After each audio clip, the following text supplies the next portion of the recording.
Welcome everyone, Adam. The Woo here. It was chilly enough last night for me to sleep in my pajama pants. Oh, heck yeah. Last night's accommodations, this Walmart parking lot. And it looks like I wasn't the only one with the same idea. A couple other people joined the party. Wow. Look at that sunrise. Water pump on.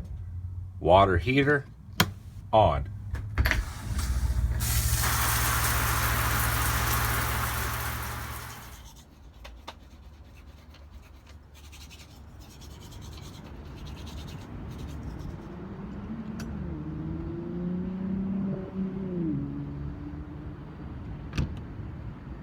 It feels amazing out here.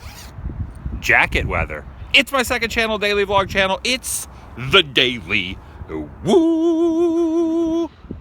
Majestic. There's a ghost. There's a ghost floating across the parking lot. Get out of here, you haunted thing, you. Get out of here. Be gone. Be gone! You know how normally McDonald's signs are way up in the air? Not this one. That one's a puny one. I like it though. It's from the 80s. They haven't even updated it. I wonder if where that sign was erected, if it would ever have the idea that people would bring a computer in and a don't mess with Texas bag and enjoy the internet while they have a coffee. Probably not. You know what's interesting? There's a whole generation of people who have no idea what it's like to not have the internet. Think about that for a second. Hello there. Hey. Just wanted to say hi.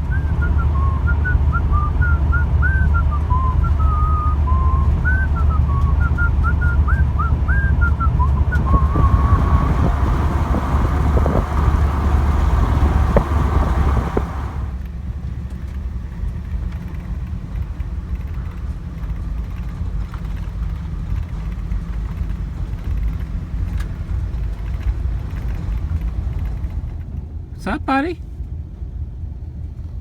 What's up, buddy? I'm in a town by the name of Fannin, Texas. Not a lot going on. This is the little post office. It's where you go get your mail. These were probably some sort of convenience store, gas stations at one point. That's the fire department building.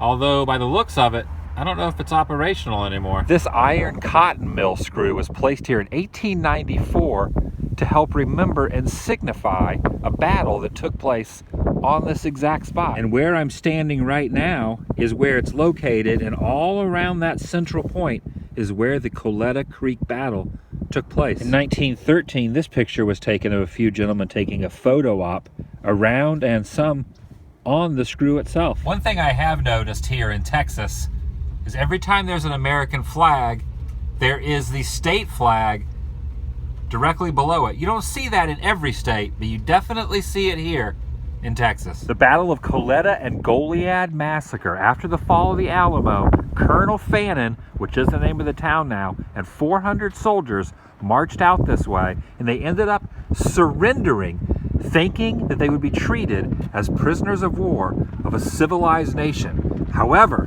they were massacred, and their final cries were, "Remember the Alamo, remember Goliad." And the spot of their surrender, now honored ground in the history of Texas. There's a car flipped over on its top right there.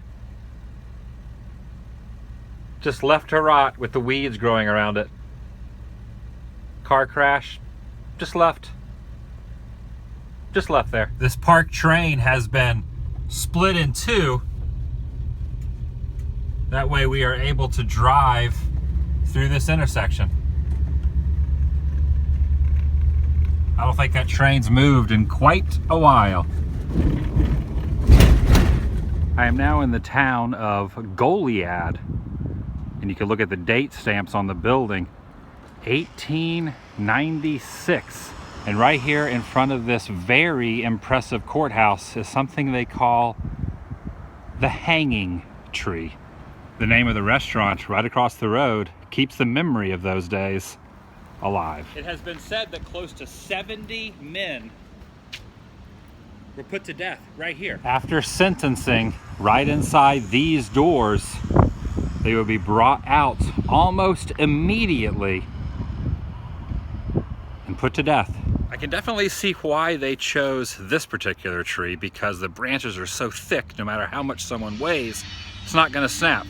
The justice system these days, a little bit different. There's even an antique store signifying those events. I have decided to eat at the Hanging Tree restaurant, and they have a lot of animals on the walls in here. So this is the menu, the Hanging Tree restaurant menu, and I'm gonna go with the chicken fried steak. All right, here you go. You sure might.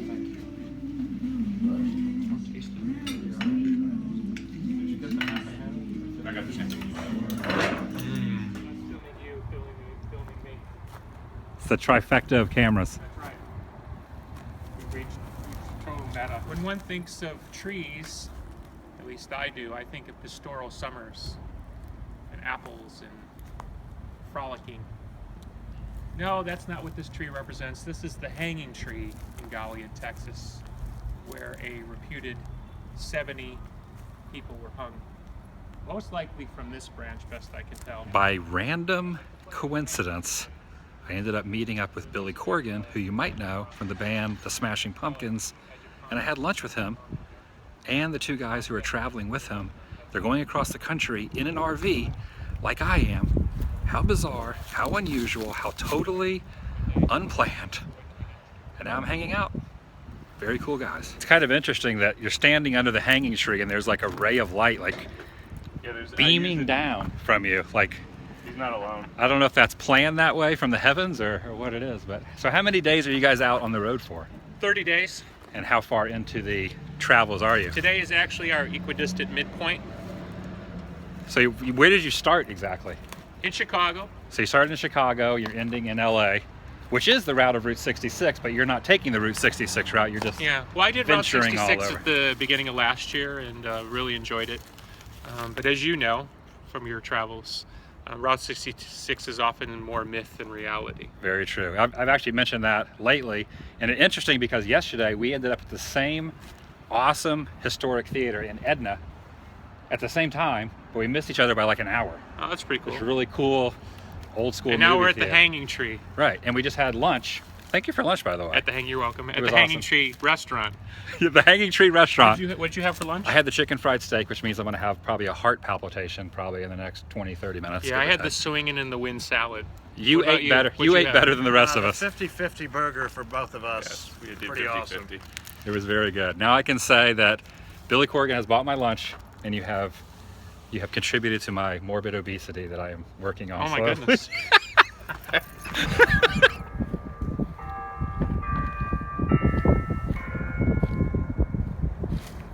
You think they tore down the limb where the hangings used to No, I doubt have? that.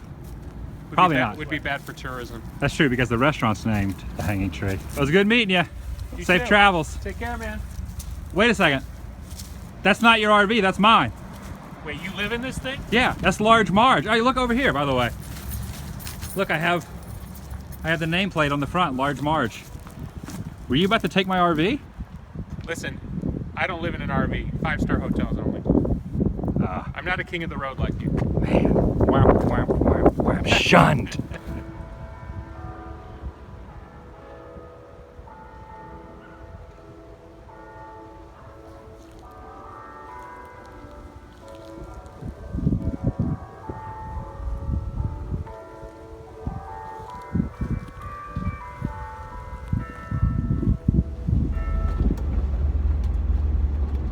How strangely bizarre that out of all the towns in Texas, I happened to run into him in the town I was in.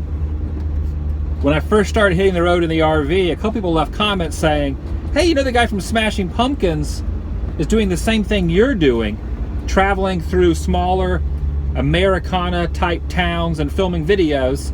You should meet up with him. Of course, I had no idea how to get in touch with him. And here I am in this little town filming the tree, and he comes walking across out of the antique store. So I introduced myself, started talking about my videos and some of the places I've been, and then he asked me to go to lunch. And at lunch we were talking about Disney. He loves Disneyland. He has a huge collection of Disney paraphernalia, knows a lot about Disney history. Super cool. Very cool guy. Totally random and awesome. Very unexpected. Very cool. Looks like an old grocery store.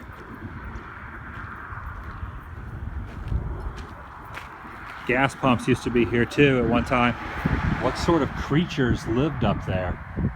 Definitely bigger than wasps or bees. Bats, perhaps? All along the rim of the roof? What kind of nest are those?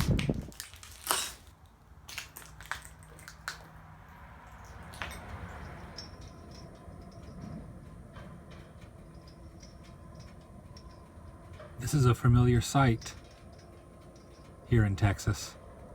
Windmills, open plains, turning in the breeze. Sums it up pretty well.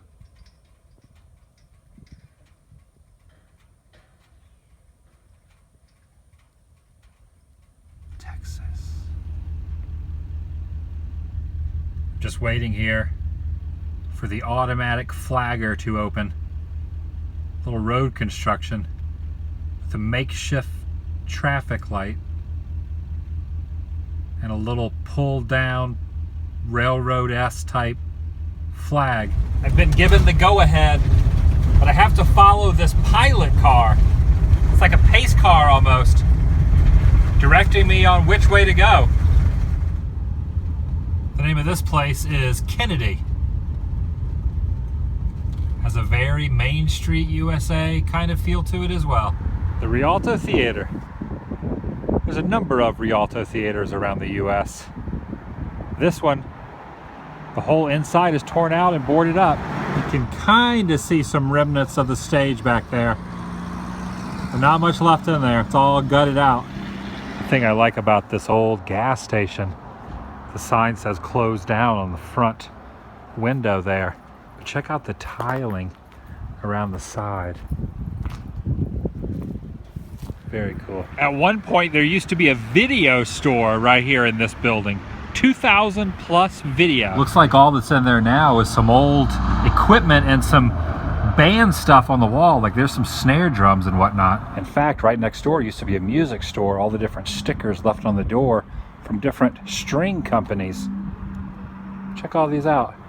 It was called T's Music House. Up top in the window, someone is spying on me, looking down. Toadyville. This alley must be designated Toadyville. That airplane is promoting that restaurant. What if it landed there and they just left it? Like randomly just left it there?